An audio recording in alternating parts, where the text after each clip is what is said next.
Hi, this is Aurora from the Educating All Learners Alliance, and you're watching Exploring the EALAverse, a deep dive into the Educating All Learners Alliance. I'm kicking off this series with part one, our Network of Networks approach. Before we dive into content, let's talk about what is EALA. The Educating All Learners Alliance, or EALA for short, is a coalition of organizations dedicated to producing and sharing resources, programs, and events just like this, dedicated to supporting students with learning differences. And in this four-part series, we'll be exploring our resources, tech tools, initiatives, and partnerships to show you how ELA can help expand your organization's capacity and support your practice. Before we dive in, a little bit about me. I'm an educator and leader, born, bred, and based in Brooklyn, New York. I taught dance in the New York City public and charter school systems for about 10 years. I've led a DYCD funded after school program before, during, and after the pandemic. And now I'm the networks lead for ELA, where I get to focus on growing and maintaining partnerships between our organization and other mission aligned orgs. So let's jump into today's topic. Our first topic in this series is our Network of Network approach. The Educating All Learners Alliance, or ELA for short, is only possible because of the community we've built and the strength of our partners, something that we call the Network of Networks approach. And I'm going to kick us off for our tour of the ELA expanded universe, or the EALAverse, as I like to call it. So on the right side of the screen, you'll see several logos for organizations: the Center for Learner Equity, National Center for Learning Disabilities, Brooklyn Lab Charter School, Digital Promise, Innovate EDU, and ISTE. And these are the organizations that were involved at the very start or the birth of ELA. Back in March of 2020, ELA was formed to activate a diverse set of allies and educators, organizations, and policymakers to reimagine learning systems and education systems that really center students with disabilities and learning differences. Rather than taking the reactive approach, we decided that we wanted to help innovate, expand, and create new tools and resources that really center and put our kids with disabilities and our kids who learn differently right at the forefront. This started out as a conference call between a few organizations during the pandemic to figure out how we could pool our resources and kind of put our heads together to address how the needs of students were going to change during the pandemic, especially our kids with disabilities. So from that conference call, it's now grown into a network of over 140 partners with thousands of educators, parents, leaders, even some students are part of the EALAverse. So what does ELA do? This is something that if you're not familiar, if you're not in the ed space, the ed nonprofit space, you probably get this question a lot. What does ELA do? What do you guys actually do at your organization? Well, the short answer is ELA leads the development of resources, content, partnerships, and initiatives in order to bring awareness to the challenges and opportunities surrounding students with disabilities and learning differences.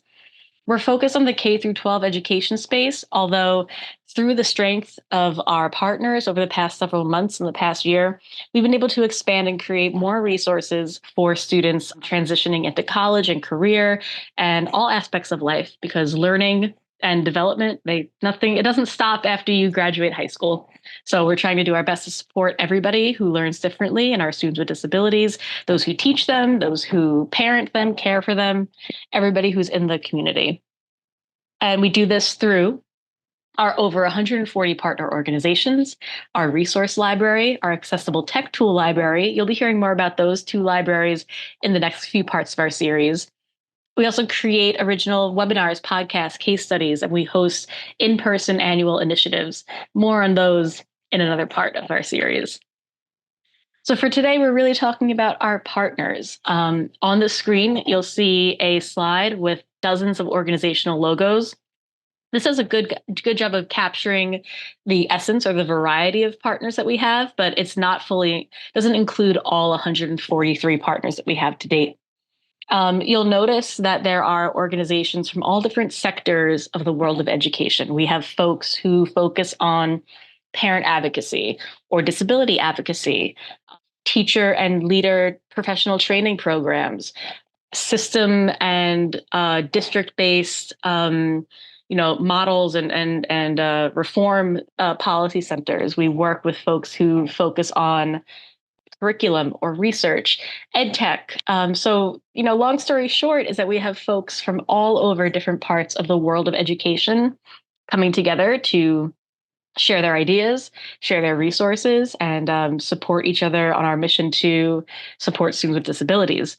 We also have partners from all different parts of the country. Some of them work locally and in state or regional areas. Some of them are national. Some of them work internationally. Some partners are on the ground in the schools in direct service. Some partners are remote. Some partners are large, nationally recognized names. Some partners are small startup organizations or really grassroots efforts to further support folks with disabilities. So we're really trying to activate this diverse set of minds and leaders in order to bring best in class resources for free to folks in the EALAverse. Our focus is to expand your community and bring this diverse set of voices and content to your organization. And my goal as the network lead is to be able to connect you with folks from all different orgs from all across the country. And, you might not ever have even gotten the chance to meet and work with each other, let alone collaborate and learn from each other. Sometimes folks ask, well, what does it mean to be an ELA partner? How do I become one? What do I have to do? Is there a catch? Is there a cost?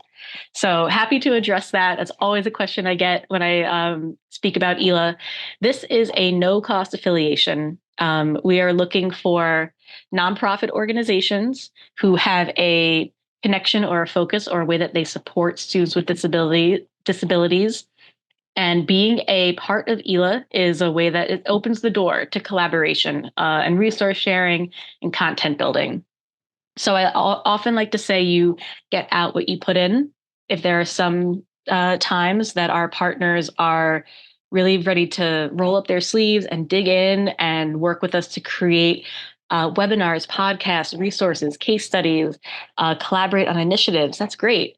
Sometimes there are times where your organization is maybe stretched a little thin or your team is a little lean right now. And all you're able to really do is like and share what we're doing on social or check out our newsletter or shoot me an email to let me know what's going on with you. That's fine too. We are ready to support our partners in any way that we can.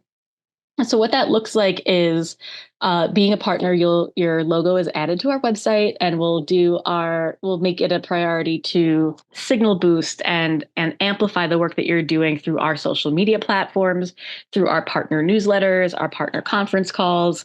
Really, we want to act as a megaphone for the great work that you're doing. So if you have something that you're excited to share out, and you want to reach a bigger audience, or you want to reach maybe you want to reach an audience of parents, or maybe you want to reach an audience of district leaders, and they're not necessarily in your network. Well, the network of networks that ELA has created is here to help. Finally, there are a couple of ELA partner exclusives. We have certain capacity building workshops or seminars that are free to ELA partners, but only open to folks who are officially partnered with us. There are some initiatives and some events that are ELA partner exclusive, such as the Community of Action. And our goals and our projects are always growing and evolving. So it's never a bad time to get involved with the EALAverse. And on my next slide, I'll tell you a little bit more about that. So we're coming towards the end of our time together. These mini webisodes go by super fast, but hopefully you learned a little bit about what it means to be an ELA partner, who the ELA partners are, what we're doing, and how we got started. So stay in touch, spread the word, visit our website, sign up for our newsletter. There's a button at the top right corner of our website where you can type in your email address, and it's as simple as that. Now you're part of the EALAverse and you can read our newsletters. Follow us on Twitter, X, and LinkedIn. EducateAll_org is our handle across most platforms. Also search LinkedIn for the Educating All Learners Alliance, and you'll be sure to find us. Share a resource. Do you have something that is free and open access that can be helpful to our audiences? Email us, resources@educatingalllearners.org. And finally, join the Alliance. Are you an organization, a district, or a school? Or do you know somebody that would be a great ELA partner? Shoot me an email, aurora@innovateedunyc.org, and we'll start the connection. Well, that's it for us today. Thank you so much for joining me. I'm Aurora from ELA, and this was Exploring the EALAverse, a deep dive into the Educating All Learners Alliance. This was part one, our Network of Networks approach, and be sure to tune in on our YouTube channel for the next 3 parts in the series. Signing off, Aurora from ELA. Have a great one. Bye.